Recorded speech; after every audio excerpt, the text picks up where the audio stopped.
Chapter 1, Danger 1, Hurriedness.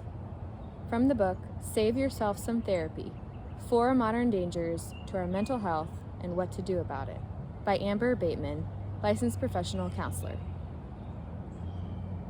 Hurry is the great enemy of spiritual life in our day. You must ruthlessly eliminate hurry from your life. Dallas Willard. We live in a fast culture. Speed matters. It matters a lot. Do it quicker, more efficiently. This is the cry of nearly every aspect of modern life, from business, transportation, and education, to food, spirituality, and family life. Even modern leisure can be in a hurry, but it has not always been this way. In his book, In Praise of Slowness, journalist Carl Honore explores the history of how modern Western society came to be so obsessed with speed. He highlights cultural changes brought upon by industrial and technological revolutions. He walks readers through how inventions such as the mechanical clock in the 1400s and the steam engine in the 1700s made way for a global standard time and established punctuality as a moral virtue near the beginning of the 1900s. Honore makes a case for why faster is not always better, and we can absolutely see this is true when it comes to mental health in modern life. Many Americans are experiencing high levels of anxiety, and those levels are not going down. The pressures and stresses of life, they continue to press. For many families, life just seems to get faster and faster. I have met with many people who have all the makings of a quote-unquote good life. Spouse and kids, job, house, favorite restaurant within walking distance, 2 dogs, and a seasonal pass to college football games. They plop down into my office, utterly exhausted, and exhale. They have not slept well, have not had meaningful conversation with their spouse in days, snapped at their kids too many times, and stress ate more pints of ice cream than they care to admit. And they cannot keep their minds from spinning with 1,000 things they need to do once the 50 minutes of therapy is up. In some cases, the 2020 COVID-19 pandemic slowed many families down, and social media posts emerged with cries to remember what we've learned. They were pleased to not jump right back into the crazy cycle, to take time with the family and friends that matter the most to us, to make meals at home and stop racing around to 20 different activities in one day. Yet post-pandemic life has led to new problems for some. For example, the rise of remote workers has only brought temptation to eat lunch in front of our laptops, to take a quick online class or shoot out a few emails while we scarf down a microwaved lunch even in our own home. Many have found themselves right back to a place of hustle and bustle that leaves them exhausted.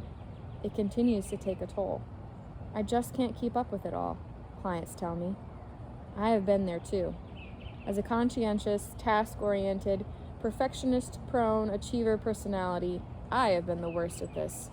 Hurry is my natural banner cry. I can really get things done. Getting stuff done fuels me and will likely always be a part of my natural tendency. However, becoming a counselor and balancing a professional career with family and interpersonal life has caused me to question, why do I really need to rush anyway? There's so much to do, we say. We must get things done. We must earn money. We must earn more money. Time is money, and we treat it as such. We talk about spending time, wasting time, saving time, buying time, and even killing time. As a culture, we all feel this invisible hand behind us, sometimes shoving, sometimes a soft nudge, but always pressure. Pressure to get ahead, pressure to catch up on something. We constantly feel the need to get ahead while also feeling chronically behind. Even when we know we should slow down or want to slow down, we cannot. We do not know how. Many of us are addicted to speed. We are so accustomed to fast food, fast shipping, fast internet, and fast bedtime stories with our kids. We believe we must drive fast, work fast, and get better fast. Going slow can feel so unnatural, sacrilegious even, to our cultural value of hurry. Most of us do not want to go back to ancient times, before we had these very convenient resources, But we also realize that we desperately need strategies to maintain a healthy balance. The hurriedness of our culture leaves many of us feeling continuously left behind and feeling the need to get our life together. But we are killing ourselves in the process. Our mental, physical, and relational health constantly takes a hit. We have so much knowledge about how to get healthy and stay healthy. In a lot of ways, we know what we need to do. But as I sit with clients, discussing what could save their marriages, decrease their anxieties, and help relieve depression, the problem is often the same. I don't have enough time. Or money, but often it is time. I know I should exercise, but when? I'm barely keeping up as it is. If you add one more thing to my to-do list, I am really going to lose it. Living this way can have obvious effects on our mental health. Chronic hurriedness leads to chronic stress, which keeps us in fight or flight mode, with our heart rate elevated, mind racing, and cortisol hormones flooding our body. The sympathetic nervous system that is designed to benefit us in a crisis becomes a way of life. Being in a rush makes us more physically tense and more irritable with our loved ones, especially children. Children, by the way, are naturally slow. They want to be held, to touch your face, to stick their dirty fingers up your nose for no productive reason at all, and giggle about it endlessly.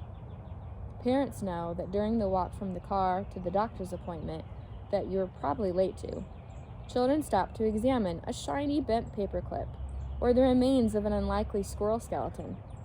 We pull at their arms and say, "That's nice, honey, but come on, we must go."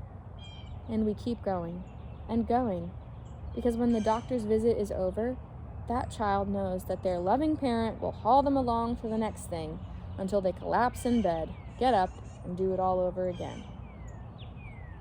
I have heard parents say that we need to teach our children how to make it in the world. If you want to succeed, you have to hustle, now. I think I've said it myself. But we must ask ourselves, do we really want to teach our kids to hustle all the time? That faster is better and being slow is a sin? Do we want to teach our children this unhealthy cultural way of life?